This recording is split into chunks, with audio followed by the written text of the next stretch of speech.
Elle m'a trait comme un dichette, maintenant elle me supplie, et ma vengeance ne fait que commencer. Elle fit teinter sa coupe de champagne son sourire verni, et faux accroches s'élevèrent, comme chaque fois qu'elle jouait la comédie en public.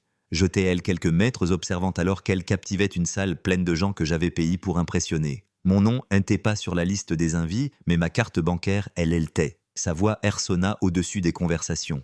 Ceste, lui dit-elle en pointant dans ma direction de la mesdaine main qui avait autrefois port mon alliance. Un serveur voile ce que je t'ai devenu. Certains rirent, elle aussi, pas moi. J'étais elle dans un costume sur mesure, les tickets peine décroche, tenant un plateau de coupe. Ce n'était pas une blague pour elle. C'était sa vrite. Ses yeux j'étais désormais infrieur, jetable. Un accessoire de plus dans sa vie parfaitement snarise pour les herceaux sociaux. L'air devint glacial autour de moi, mais je ne sciais pas. J'avanais dans la foule traversant le cercle de ses amis, les influenceurs, qu'elle adulait, le photographe, qu'elle avait en gage. Je marchais jusqu'à ce que les rires s'évanouissent derrière moi. Plus tard, je lui demandai calmement, sans crier, ni l'accuser. Pourquoi m'avoir perçant comme A? Elle ne leva madame pas les yeux de son téléphone. Elle roula des yeux, soit DJ content d'avoir t'invite. Aucun remords, aucune prise de conscience. Juste son impris en robe de soie. Je pris mon manteau. Mes mains restaient instables, mais mon cœur saignait comme si on y avait planté une lame de travers. Je ne claquai pas la porte, je ne fis pas de snin. Je partis, et je laissai le silence parler ma place. 2 semaines passeront, aucun appel, aucun message, pas un mot pour demander où j'étais, ni si j'allais bien. Et j'étais assez idiot pour espérer qu'elle le fasse. Puis un soir, la sonnette retentit. J'ouvris. Ses parents. Sompre avait le visage d'un homme ayant avalé une grenade. Sam retenait une pochette Kraft comme si elle contenait un poison. « Il faut qu'on me parle, dit-il. Elle, j'ai compris. Quelque chose avait explosé. Et je n'étais pas celui qui avait craqué l'allumette. Ils entreplaient rigides, honteux. Je ne les avais pas revus depuis le mariage. L'époque, ils me regardaient comme une bénédiction que leur fille ne méritait pas. Cette fois, ils vitaient de mes yeux. Sans un mot, je les guidai jusqu'au salon. Sa mère s'assit, posa la pochette sur la table comme si elle allait se briser. Son frère resta debout, mâchonnant sa joue intrieur. Il faisait toujours à quand une catastrophe t'est proche. Jai finit par rompre le silence. Qu'est-ce que Sam repoussa la pochette vers moi, joignant ses mains comme dans une prière. « Elle n'est-ce pas celle que tu crois ?» murmura-t-elle. J'ouvris. Des photos. Des dizaines. À tel salon d'aéroport, une station balnéaire inconnue. Et sur chaque cliché, elle. Ma femme Camille. Enlace un homme que je ne connaissais pas. Toujours le même grand muscle SR de lui. Dans une photo, elle portait le collier que je lui avais offert pour notre 3e anniversaire. Sur une autre, elle mordillait son oreille, un verre de champagne la main.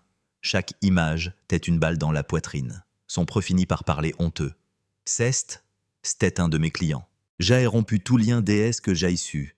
Je restais figue devant le dossier, incapable de détourner les yeux.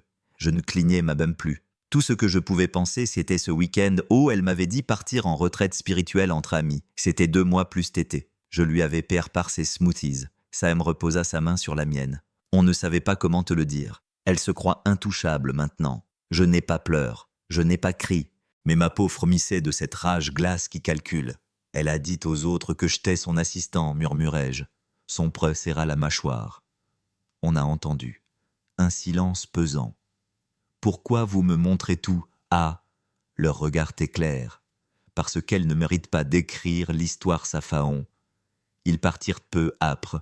Je ne les raccompagnais pas. Je restais fixant une photo d'elle moitié nuée dans un peignoir, dit-elle riante dans le cou de l'autre. Comme si je n'avais jamais existé. Mais j'existais. Et Jen avait fini de jouer le RLE du décor. Cette nuit, je ne dormis pas. Je restais à la table, le dossier ouvert, ma respiration coupe. Je revis tout. Elle tournant son téléphone crâne vers le bas. Les appels professionnels avec oreillette, les voyages soudains.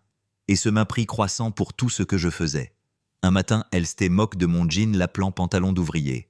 Je suis artisan, je construis des maisons. La sienne. Et pourtant, j'étais devenu la blague. J'ouvris notre cloud commun. Je n'y avais jamais touché. La confiance m'avait rendu aveugle. Je tombais vite sur un album catch, moodboard, une pitre couverture, d'autres photos, des vidéos.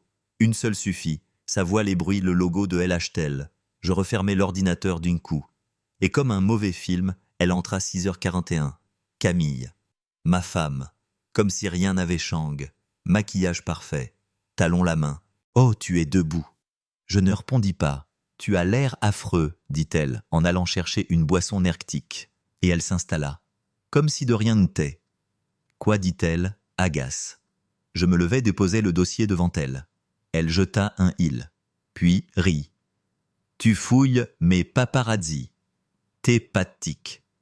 Aucune negation. Pourquoi, demandai-je. Juste ce mot.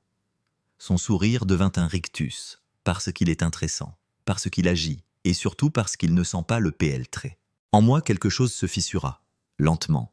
Ja épouse un projet, pas un partenaire. Et Jen est finie de faire semblant. Elle monta les escaliers. Et si tu veux faire une sortie TH Terral, n'oublie pas ta caisse outils. Elle riait. Pas moi. Je planifiais DJ ce qu'elle ne verrait pas venir.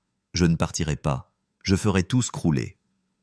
Le lendemain, j'étais chez mon avocat. Je racontais tout. L'infidlit, les photos, les ânes de sacrifice. Camille n'avait pas juste trompe. Elle avait utilisé notre mariage comme tremplin. Elle n'avait jamais payé un centime. Loyer, voiture, voyage, opération, tout est sur moi. Sauf que la maison t'est mon nom. La voiture aussi. Et il y avait un deuxième compte qu'elle ignorait. Mon activité secondaire, celle qu'elle emprisait, ton petit truc inutile. Ce truc comptait 200 000 d'actifs. J'aguise vite. Je gelais les comptes, retirais mon nom des cartes, fermais tout abonnement commun, transférais mes biens dans un trust. Et je mis chaque facture son nom. Dernier cadeau. Elle ne remarqua madame pas. Trop occupe, postère sa renaissance sur Instagram. Caption du style « Certaines ponts sont faits pour brûler ». Elle ignorait que l'incendie avait DJ Comanque. 3 jours plus tard, je revins. Elle était sur le canapé, peignoir de notre lune de miel, le MMM que dans les photos. « Je croyais que t'étais parti, dit-elle sans me regarder. Je viens juste chercher ce qui m'appartient. » Elle ricana. « Tes outils. » Je souris. « Non, Camille, tout. » Elle leva enfin les yeux. « Qu'est-ce que tu racontes ? Une enveloppe. » L'intrieur, document de preuve bancaire, demande de divorce. Tu voulais la libère, la voile. Avec le loyer, les factures et ta vie d'influenceuse. Profite bien. Elle se leva, furieuse. Tu peux pas me laisser comme je peux. Et je l'ai fait. Je fis une pause. Et Camille, et maintenant tu es vraiment... Juste une employée parmi d'autres. Je partis. Le silence était enfin à moi. Mais il ne dura pas. 36 heures après les messages affluent. Pas d'elle. Jamais. Mais de ses acolytes. Sa meilleure amie, tu n'avais pas besoin de l'humilier. Elle traverse une période difficile. Son cousin Fro t'abuse. Ceste juste une mauvaise passe. Je ne répondis aucun. Puis sompre, elle a tout difforme. On est DSOLs. Bien SR. Elle racontait que je l'avais abandonne sans raison, qu'elle avait tout donne. Rien, un intéressant quand on pense la Mercedes dans le garage l'appart paye et sa carrière construite sur mon dos. Mais elle excellait dans le réel de la victime. Je bloquais tout. Et pour la première fois depuis des années, je respirais. J'avais loué un loft. Minimaliste. Briques nu parquet. Mon image. Tous les matins, caf en silence. Pas de remarques sur mes habitudes. Le soir, son imprim me hantait. Juste pour m'aider. Sois reconnaissant. Ce n'était pas la trahison la plus douloureuse. C'était d'avoir permis quelqu'un de me rôder si longtemps. La guérison ceste discret. Pas de filtre. Pas de mise en scène. Un jour, je la vis sur un podcast local. Larmes de crocodile. Il m'abandonne. Elle avait raison sur un point, cet homme n'existe plus. Un jeudi, je reçus un mail, sans objet. Pisse jointe, Camille, Inv Press, PDF. Invitation à un gala caritatif. Elle se réinventait coach pour femmes alpha. Le lieu. Un H-tel que j'avais moi-même connu, Jen Rees. Puis je contactais le directeur, un ami. Je veux une invitation. 3 minutes plus tard, c'était RGL. Le soir venu, j'étais impeccable. Costume noir, cheveux tire, le calme incarne. Elle apparut dans une robe argente, rayonnante factice. Elle salua, posa, caressa les bras comme une reine bénissant la foule. Puis le micro. Cet vénement est une renaissance. Pour celles qui ont dé se reconstruire. Jaiti abandonne sans raison. Elle, javanée. Pas sur SN. Juste assez pour qu'elle me voie. Et elle me vit. Figea. Nos regards se croirent. Aucune motion sur mon visage. Juste un hochement de TTE. Et je partis. Parce qu'elle s'était expose elle-même. Son difficile BTI sur des mensonges allait se fondrer. Et chaque piste où elle entrerait désormais, chaque discours, elle se demanderait si je suis elle. Une semaine plus tard, la première fissure. Une vidéo. Son visage figue, regard figue. Caption. Quand ton passe te rattrape. Viral. Puis un donateur se retira. Un blog révéla que sa fondation n'était qu'une coquille vide. En 72 heures, son nom bascula.